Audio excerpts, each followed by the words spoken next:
Bonjour à tous, Pascal Dumont, photographe. Vous pouvez me retrouver sur addictphoto.fr et sur ma page Facebook.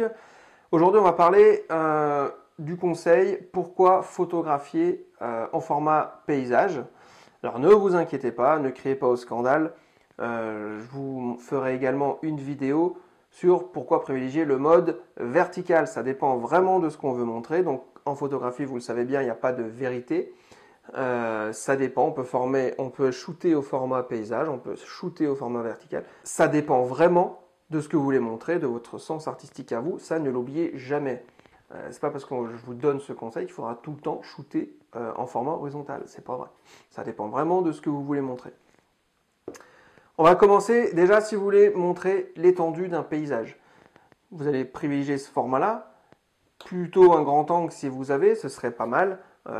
Entre un 11, 12 jusqu'à 16 mm, c'est pas mal. 24 mm, ça peut aller.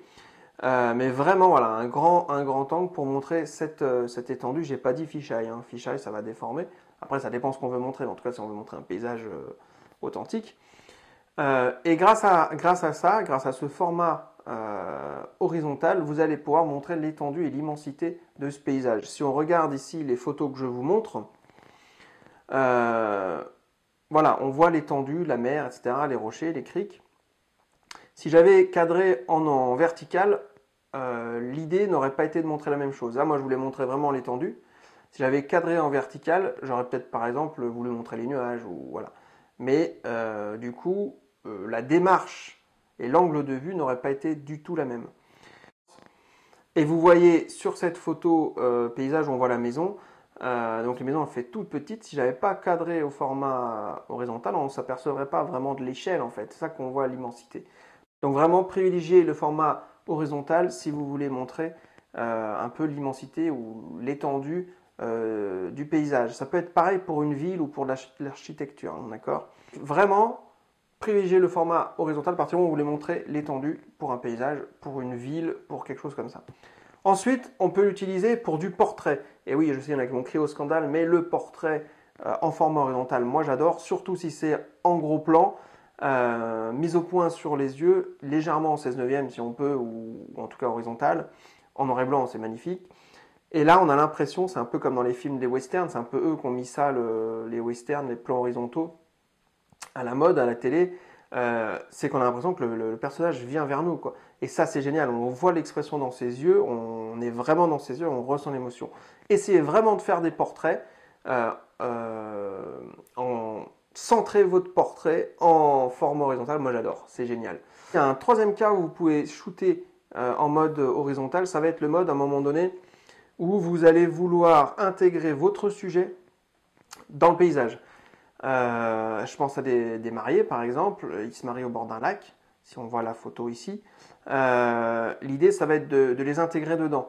Ça va pas être de choper leur émotion, c'est-à-dire d'avoir du détail dans leur visage, mais plutôt c'est un détail global. Partez toujours de cette globalité. Quand vous voulez montrer, quand vous faites un reportage de mariage, vous voulez montrer vraiment le contexte où ils se marient, quoi, le paysage où ils se marient. Donc voilà, les différentes photos que vous voyez, j'ai intégré à chaque fois les mariés dans un paysage. Moi, c'est quelque chose que je fais très très souvent. C'est quelque chose que je leur dis à l'entretien préalable. Moi, j'intègre dans le paysage. Après, forcément, il y a des photos en plus gros plan, évidemment, pour qu'on voie leurs émotions, etc. Mais là, l'idée, c'est pas de voir leur tête ou quoi, c'est vraiment de voir l'immensité, de les remettre à l'échelle par rapport à la beauté du paysage où ils se trouvent. Faites pas ça si c'est dans un paysage qui est pas beau, etc. Mais en tout cas, à partir du moment où le contexte s'y prête, faites-le, c'est vraiment sympa. Et les mariés, ou en tout cas même les modèles, vous pouvez faire des shootings hein, comme ça, sont vraiment contents quand même à la fin du résultat. Voilà, j'espère que cette vidéo vous aura plu, vous aura aidé à choisir de temps en temps d'opter pour ce format horizontal. Dans la prochaine vidéo, on va parler du format vertical, pourquoi le privilégier.